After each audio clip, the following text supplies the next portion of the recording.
आज की कहानी है मम्मी मेरा कोई भाई बहन क्यों नहीं है। दोस्तों, कहानी शुरू करने से पहले अगर हमारे चैनल को सब्सक्राइब नहीं किया हो तो कर लीजिए ताकि आपके पास पहुंचे हर रोज नया वीडियो। रात के खाने पर सब बैठी थे कि रीना का मोबाइल बजा।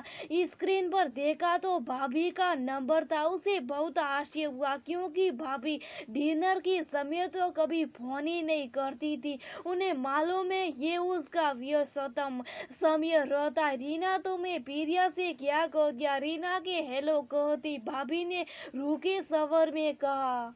रीना सो गई। अभी आधे घंटे पहले उसकी प्रिया यानी भाभी की बहू के साथ व्हाट्सएप पर सेट हुई थी। प्रिया अपने मायके में थी। सामान्य सी बात पर शायद उसको बुरा लग गया था।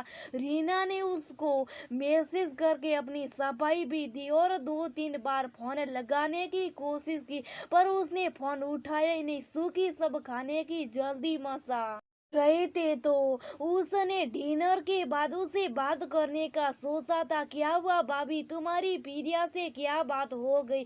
पहले ये बताओ। वो आधे घंटे से बस फोन पर रोए जा रही। उसका बीपी भी बहुत बढ़ गया। तुम्हें तो मालूम है ना कि उसकी प्रेगनेंसी वैसी थोड़ी मुश्किल वाली है। इधर सेंटू भी बहुत परेशान है। भाभी एक सांस में बोलती चली गई। हाँ भाभी, मुझे उसकी तबीयत का बहुत अच्छे से पता है, पर ऐसी तो कोई बात ही नहीं हुई। बस सामान्य सी सेट हुई और तुम्हें सोच समझ कर बोलना चाहिए ना। भाभी ने उसकी बात काटते हुए कहा। रीना सतबद्ध रह गई।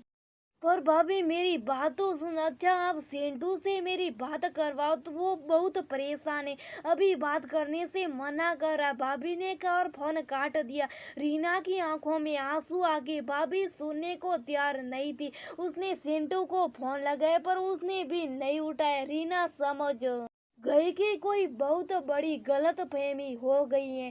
अगर अभी उसको दूर नहीं किया तो समय के साथ रिश्तों में दूरियां पैदा हो जाएगी। उसने तुरंत प्रिया के साथ हुई सेट का स्क्रीनशॉट लेकर भाभी और सेंटू को भेजा। 5 मिनट बाद भाभी को फिर फोन लगाया। भाभी के फोन उठाने उसे दूसरी तरफ से बातचीत की आवाज सुनाई दी। बेटा, बुआ की सेट तुमने भी देखे है ना? उस समय उन्होंने ऐसा कुछ नहीं लिखा। मम्मी, आप हमेशा दूसरों का पक्ष लेती हो। अपने बच्चों की तो तुम्हें कुछ पड़ी नहीं है। वो कब से दूसरी हो गई। तुम लोगों का जितना प्यार करती, मुझसे भी ज्यादा। भाभी उसको समझाने की कोशिश कर रही थी। रहने दो मम्मी, सब दिखाया। वो तो देखो, उनका फिर से फोन आया। पहले सुन तो सही, वो क्या करी? भाभी ने सेंटू के हाथ में फोन पकड़ा दिया। रीना कुछ बोले उससे पहले सेंटू ने बोलना शुरू कर दिया। बुआ, आपको बिल्कुल समझ नहीं है कि उससे क्या कैसे बात करनी है। आपने ऐसा क्या बोल दिया? प्रिया को बेसारी आधे घंटे से रो रही है। उसका बीपी भी बहुत बढ़ गया। आपको उसकी स्थिति तो पता ही है ना। बेटी, मेरी बात तो सुन। मैंने उसे ऐसा कुछ नहीं तो क्या वो फालतू में रो रही है। बस अब हम पर रहम करो बुआ। कल को उसको और हमारे बच्चे को कुछ हो गया तो मैं आपको जिंदगी भर माफ नहीं करूंगा। आपको अब उससे बात करने की कोई जरूरत नहीं है, ना ही कोई मैसेज भेजने की। 3 महीने बाद जब उसकी डिलीवरी हो जाएगी तब सोचेंगे। तब तक आप उसको ना तो कोई मैसेज करोगी और ना ही फोन करोगी।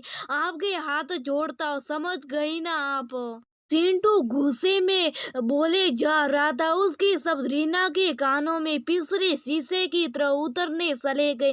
वो वही थम से बैठ गई। पलक उसके पास दौड़ती हुई आई। उसने उसे उठाया और बिस्तर पर लेटा दिया। उधर से फोन कट चुका था और शायद अब सारे रिश्ते भी। रीना की आंखों के सामने पुरानी बातें सल चित्र की तरह घूमने लगी। मम्मी, मेरा कोई भाई बहन क्यों नहीं है?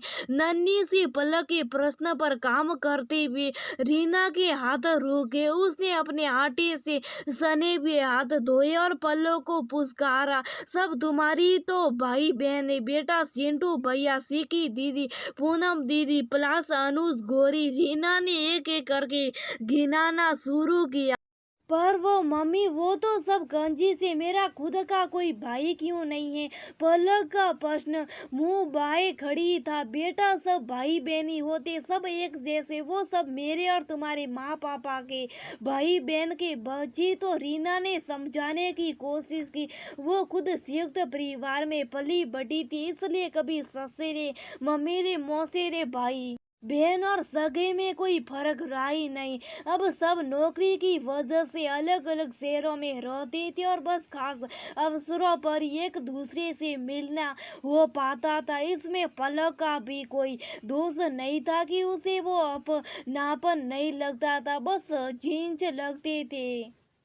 हाँ मम्मी पर देखो, सिंधु भैया और सीकी दीदी हमेशा साथ रहते।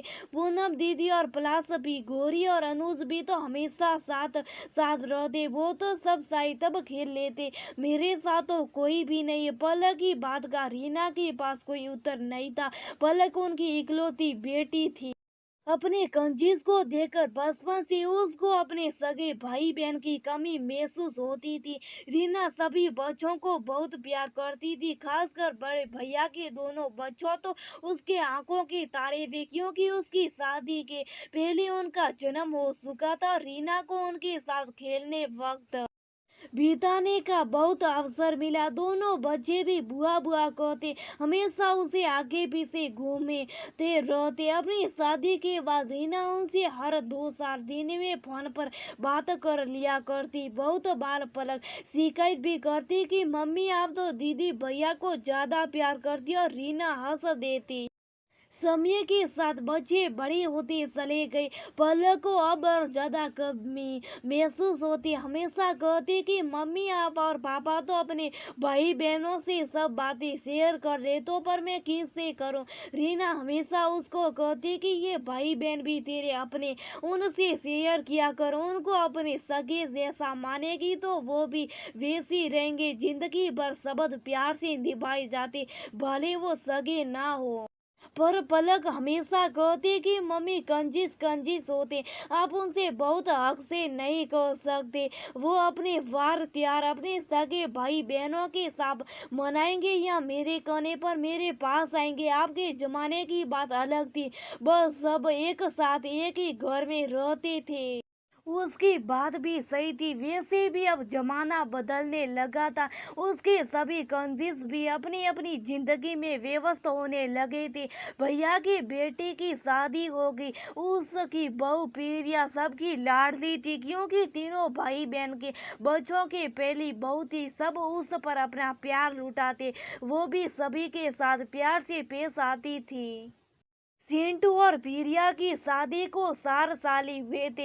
इन 4 सालों में 4 5 बार उसका मिलना हुआ था, पर उसको कई बार प्रिया का व्यवहार थोड़ा अजीब लगता। कभी तो वो अच्छे से बात करती और कभी इग्नोर करने की कोशिश करती।